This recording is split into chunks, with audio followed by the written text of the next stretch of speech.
Welcome back to the 2016 Jesuit Sports Hall of Fame Selection Show. I'm Tom Walsh. It's one of my favorite events to do every year.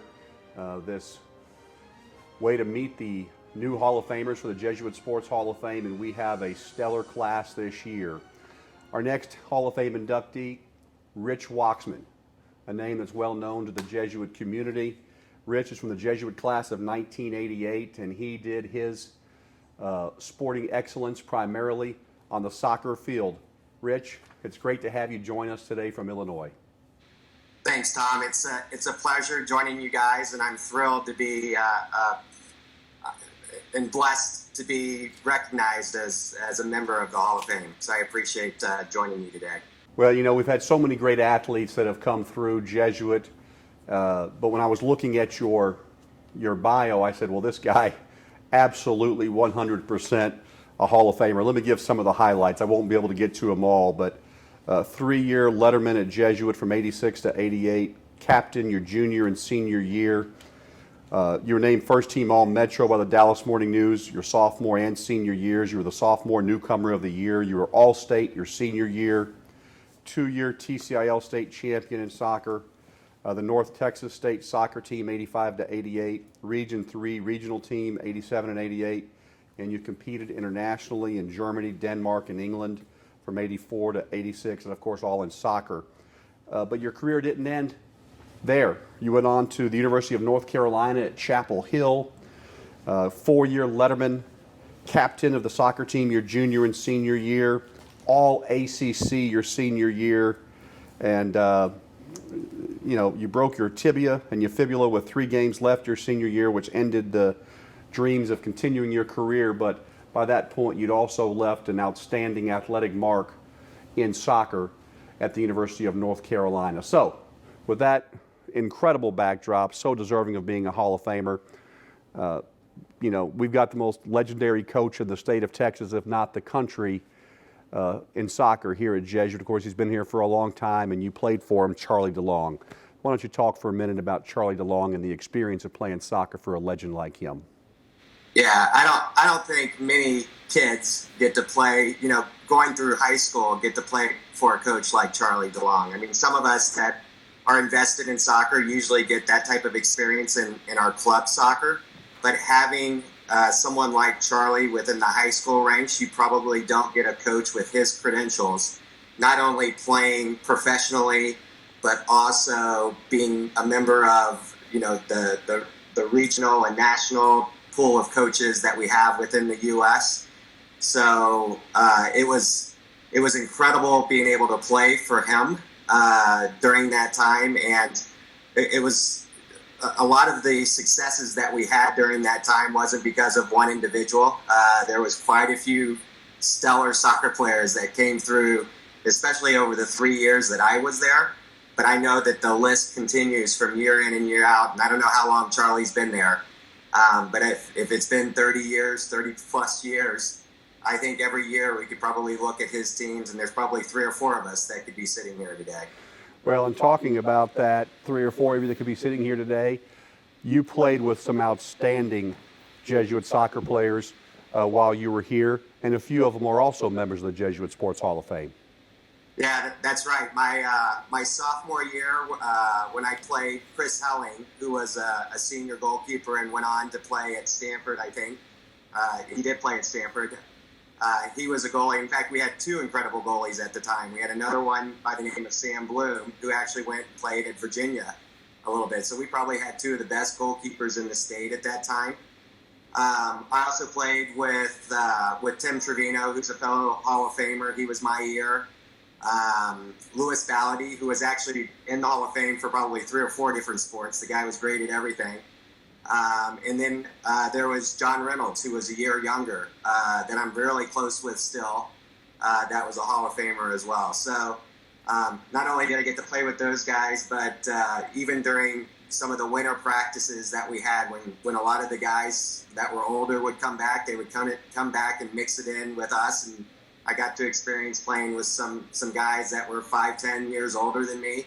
And then I've actually tried to come back sometimes over the holidays, you know, and join in as well. And even at my old age now, if Charlie sees me walk out on the field, he might put me with the freshman team now, but he'll let me try to give it a go as well. Well, you live about 45 minutes from Chicago right now, but when we were visiting before we went on the camera for the interview, you told me that you get down to Dallas quite a bit. Why don't you talk about some of your coming back to campus on a regular basis? Yeah, so I'm probably the furthest Wachsman that lives away from Dallas. Most of them live within a mile radius of each other. But I do try to get it back as often as I can. And with transportation these days, it's relatively easy to do. But I do like to get back. And if I do come back, I want to try to get over to Jesuit. And I've had good reasons to come back over the last probably 6 to 8 years. My sister's kids, Parker and Garrett Amy, have played football there. So anytime, actually, I would say probably for the last 10 years, I've made it an annual trip, especially to come back over homecoming. So I participate in those events that we do for homecoming.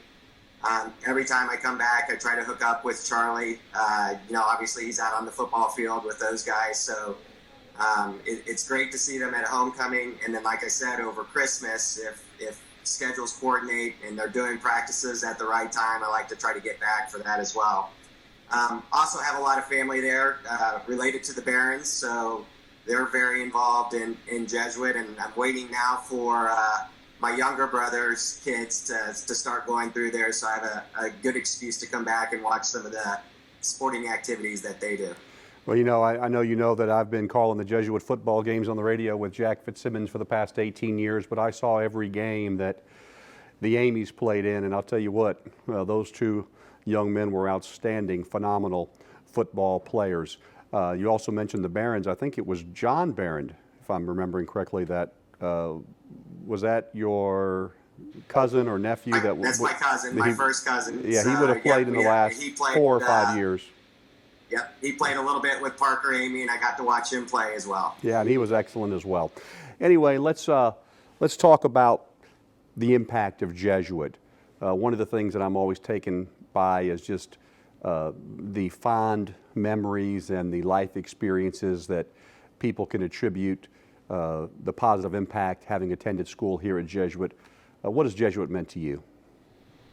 Yeah, it's a great question, and it's actually a question that I talk a lot about with friends, and it's a good conversation starter to talk about high school experiences. And I was talking to a friend of mine just a few weeks ago, and we were talking about our high school experiences, and she kind of asked, "Did you go to a Jesuit school?" And I said, "I did." And I was like, "Why do you ask?" And she said, "Because every person that I know that went to a Jesuit school, their high school experience was so different than everyone else's. Everyone talks about what their experiences were like in college, but when you talk to those folks that went to a Jesuit school, that was almost more important than that college experience, or more life impacting, I guess, than that college experience." And I would definitely say that was for me my closest friendships that I have, the teachers that I was able to stay up with. In fact, Father Deutsch at the time was very close with me. He presided over my wedding. I've had one of my kids baptized by him, so stayed very close to the folks. I love seeing Mr. Ursey, who was at my time the vice principal, the guy that would walk around with the ruler in the hallway to come, make sure everyone was in line. But it's great to see those folks when I'm back, and the experience piece, or going back to the experience piece, not only from an academic perspective and a social perspective. I had the benefit of the sporting or the athletic experience as well. The Men for Others motto, the giving back, the being unselfish, the unconditional love, all of what drives me today was built around what I learned at Jesuit. Well, that's wonderful. Rich, last question for you. I always want to ask everyone this. Sometimes I start with it, but we'll end with it here. Tell us about the call when you got the notification that you were being inducted into the Jesuit Sports Hall of Fame.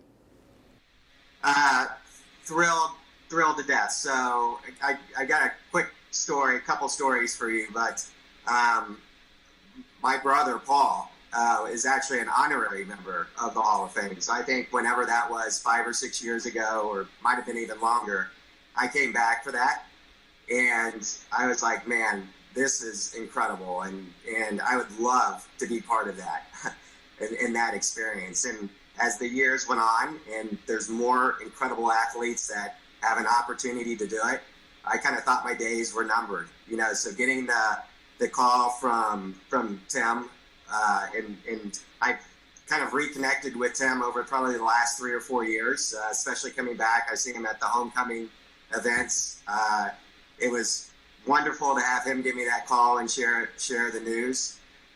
The other thing that I was going to mention is I called my brother up, Paul, to tell him that I'm going to be joining them, and I said, hey, I just want to ask you a quick question. I was like, who's the most famous athlete from Jesuit that went on and played at the University of North Carolina?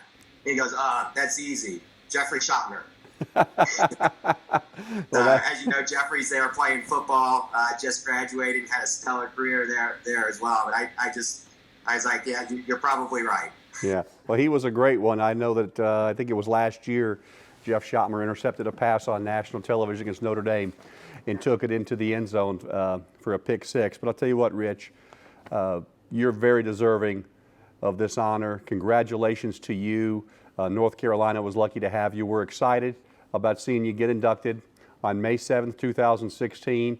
For folks watching this video, if you want to go to the Blue and Gold banquet where the Hall of Fame inductees will be honored, you can go to the Jesuit website, jesuitcp.org, or you can call Sean McMullen. Rich Wachsman from the class of 1988, it's a pleasure visiting with you today, and congratulations.